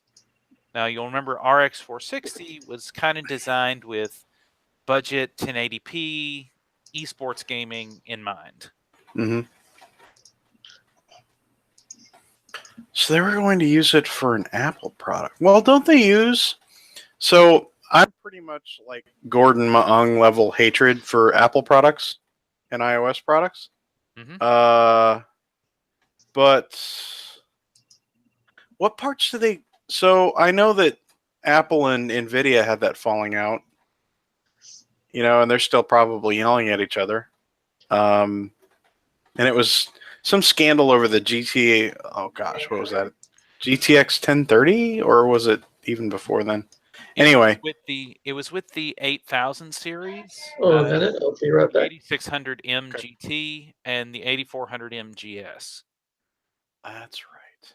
Because I owned a laptop with the 8400M GS during that time period, and let me tell you, that thing, thankfully mine still works, but there was a lot of laptops during that time period with that particular GPU that burnt themselves up. Oh, really? Yeah, the G86 graphics core that was on there had a reputation for getting so hot that it would desolder itself. Oh my gosh. That's like that's like the old Xbox 360 with the ring of death. Yeah, basically the exact same issue. That's Mine, hilarious. thankfully, has never gotten to that point. Of course, I've taken mine apart a couple of times. I have an old HP Pavilion DV6000 series that has the 8400 MGS in it. I've faithfully taken mine apart about every 2 or 3 years and put new thermal paste on it, which is probably the only reason mine hasn't gone up in flames yet. That's hilarious. So yeah, I guess they are using AMD parts, huh? For their So the RX 460 is marketed right now in the MacBook Pro as the Radeon Pro 460, or well, now it's the Radeon Pro 560, but it's the same chip and the same amount of RAM, just in a notebook form. well, don't the mobile Radeon parts not? So I thought the mobile Radeon parts were different than the desktop parts, That unlike Nvidia. that's kind of sort of true. Okay. The reason I say kind of sort of true is because it depends on which mobile parts you're talking about. So the Apple parts, the Radeon Pro 450, 455, and 460, or their 500 series equivalents, are basically identical to the RX 450, 450, the RX 455, which was only an OEM part, and the RX 460. They're basically identical.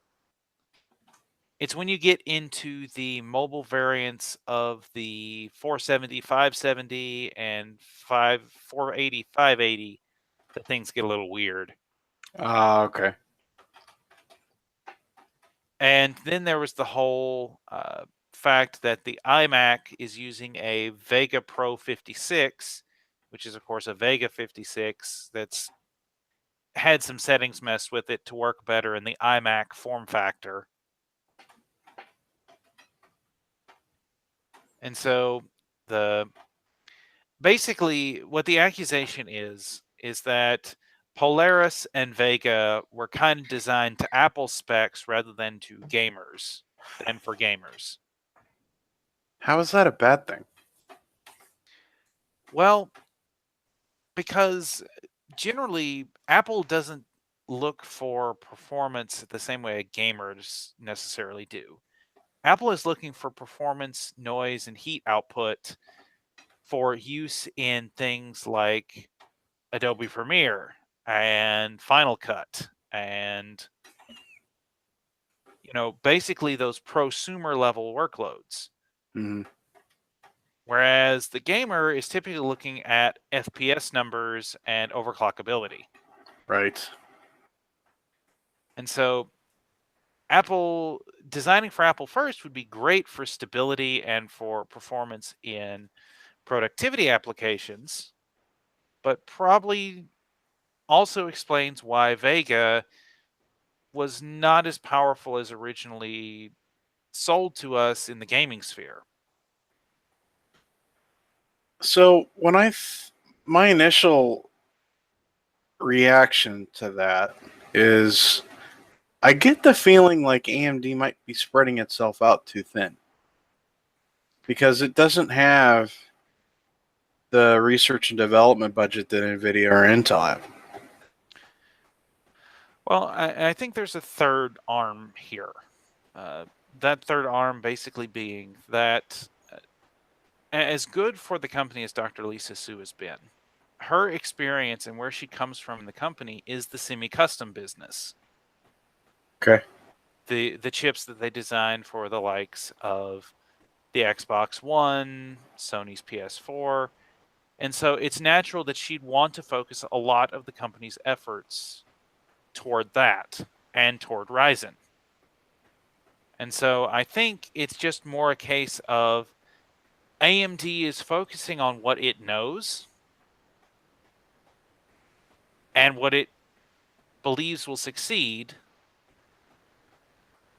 even though, and in doing so, maybe their priorities just aren't aligned with gamers at the moment, for good or for ill. Well, I think it's worked for Ryzen, obviously. Right.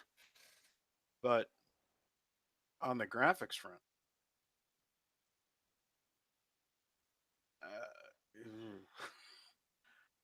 that's hard to say. I mean, so it's been obviously it's been a rough time, right? Over the past year and a half to 2 years, just for PC gaming in general and building.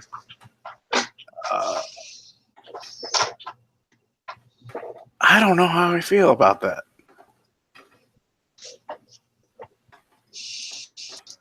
Yeah, it's not that they've not been focusing on gaming, they just haven't been focusing on PC gaming. Mm-hmm. And they really don't have a part that competes at the high end. And they haven't for quite a while. Probably not since R9. Yeah, probably not since the Fury and Fury X, and even those were not as strong a competitor against Nvidia's offering during the time at the same time.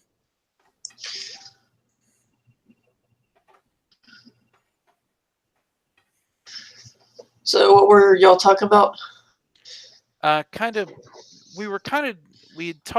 We'd been talking about how the PlayStation 5 and the Xbox One are likely going to be using AMD semi-custom solutions again with Zen cores or Zen Plus cores, and likely graphic solutions that come based on Navi that would be part of the AMD mid-range.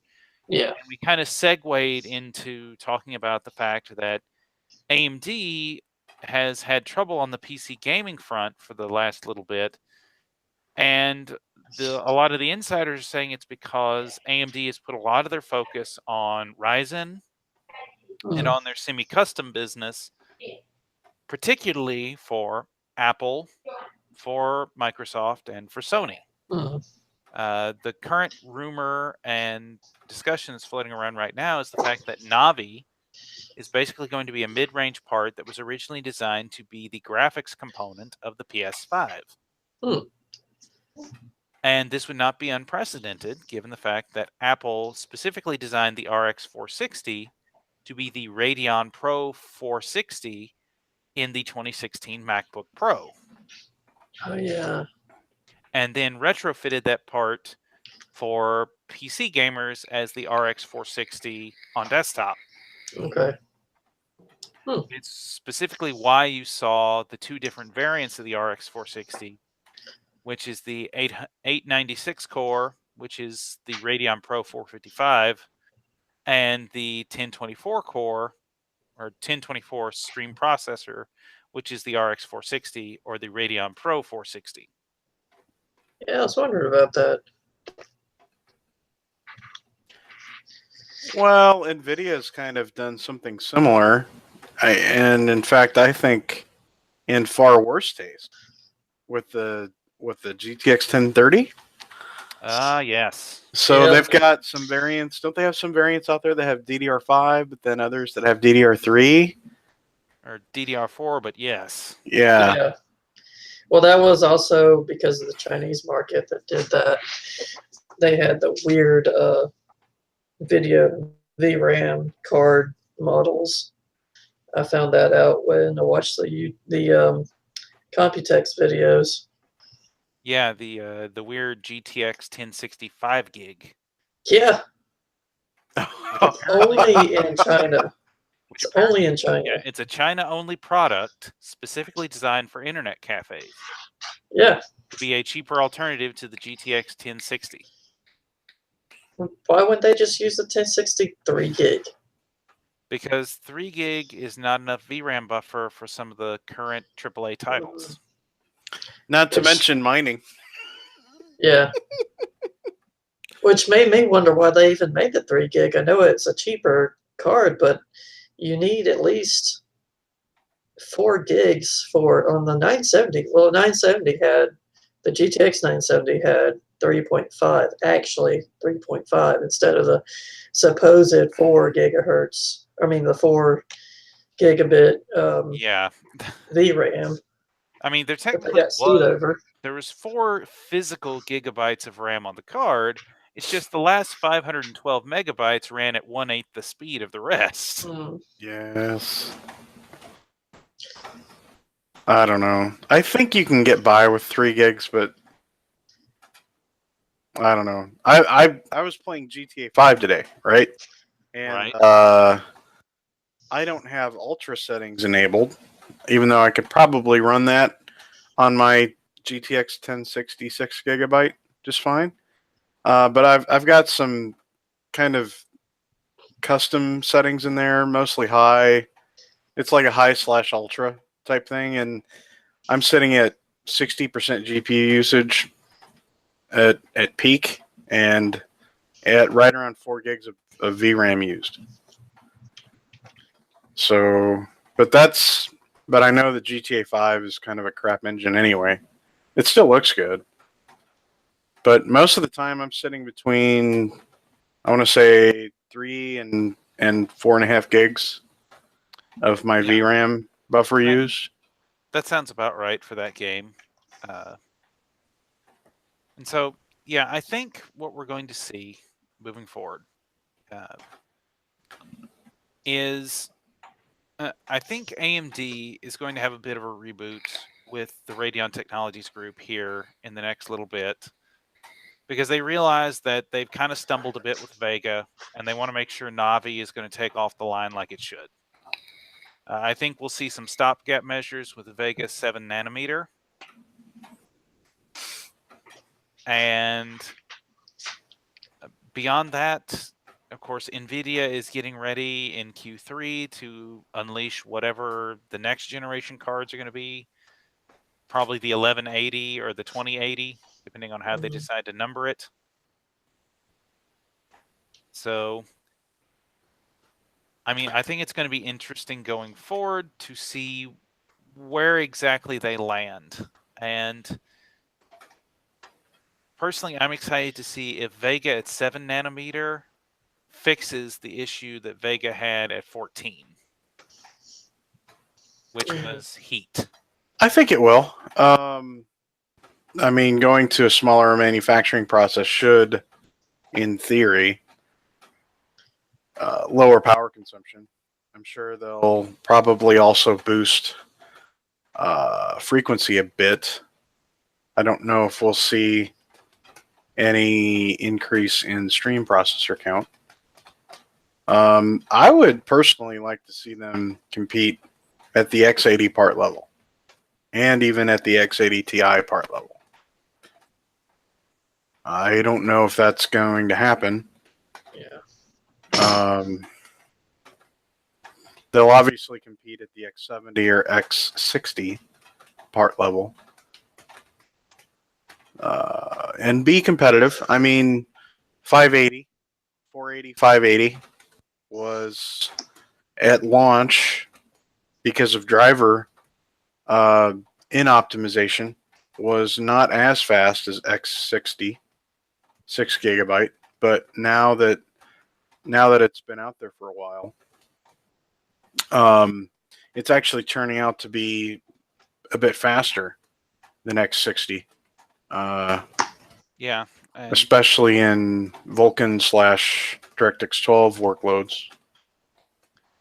And I think that's the other part of maybe AMD's problem, is that they designed their architectures with such a forward look to them that a lot of times they don't really get their full due until they're already off the market. Because Yeah. I mean, think about Fury X, right?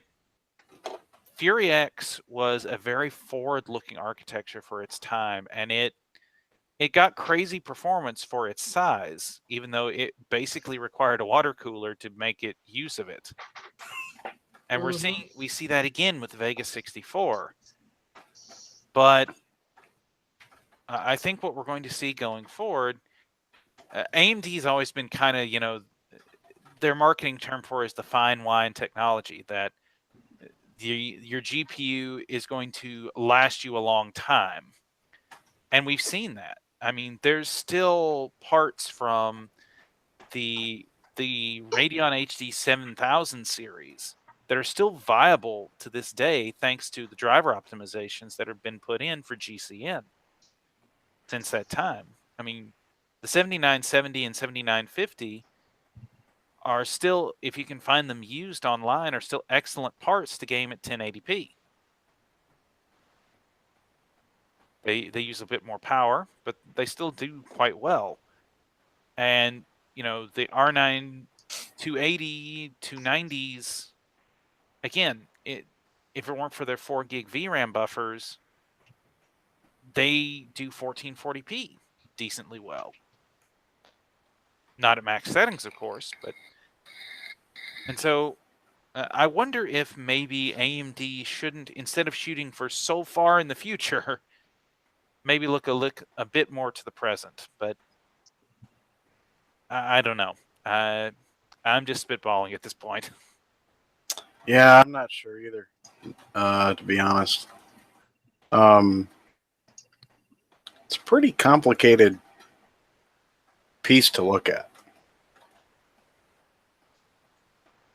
Pretty complicated piece to look at. I'd like to see them do with Radeon like they've done with Ryzen, where they come out with a part that's competitive. Maybe not, so probably not a good thing to compare when you look at Intel versus AMD. But, with Ryzen, they've got a part that is good at pretty much everything. And with multi-threaded performance, obviously it outclasses Intel, but that's just because they've got more cores and more threads. But also, when you look at their architecture, it's designed around intercommunication and low latency. Where am I going with this? Maybe I'd like to see them compete at all levels and all tiers within from a gaming perspective. They've got a good mid-range part at 1080p and low-end 1440p. Polaris is a fantastic architecture. I wish Vega had not been so power hungry. Hunter, you have anything to add? Yeah, not really for this thing. Okay. Just have to see what happens. Fair enough. All right, so we got one last thing here I want to wrap up with, and kind of as our closing shot. As we're recording this on June the 20th, tomorrow is the first day of the Steam Summer Sale. So to kind of send us off, are there any particular deals you are looking for in this year's Steam Summer Sale? I really want to find a deal on Far Cry 5. I love the Far Cry series. Far Cry 5's story is interesting, and I want to see how it goes. I haven't seen any of the gameplay footage, just the trailer that they did. That's one game that I'm interested in. I love Far Cry 3 and in Far Cry 4. I played the previous two before those, and they were okay, but it really took off with 3 and 4, especially the story and the gameplay. What the changes that they did with Far Cry 5 sound interesting. So that's one game that I would like to see even though that did recently come out, they usually do cut it down by either 10% or 15% on the new games. If they don't have that one on the sale, then that's fine. Just see what else they have. I do have a lot of games that I haven't even touched yet from the previous sales. So other than that, I'm not really. Yeah. And there are websites, there are at least one website that you can see how much money you spent on games you haven't played and how many hours you haven't spent and how many hours you have spent in all the games that you have, and how many games you haven't played, which is also funny. So I'm just really just going to look at it and look at the list and see what games I want to play and what games I haven't bought yet. All right, Jason, any deals you're looking forward to in the Steam Summer Sale? You know, I used to wait for these, so they'd happen like 2 or 3 times a year, especially the big Steam Summer Sale. I mean, I've gotten some of my favorite games out of there, like Max Payne 3. Oh man, I don't really know. I hate to say it, but I don't really go to Steam as much as I used to for game deals. Really? Yeah, some of my recent pickups are. So I picked up Doom off of a Steam sale. That was a steal.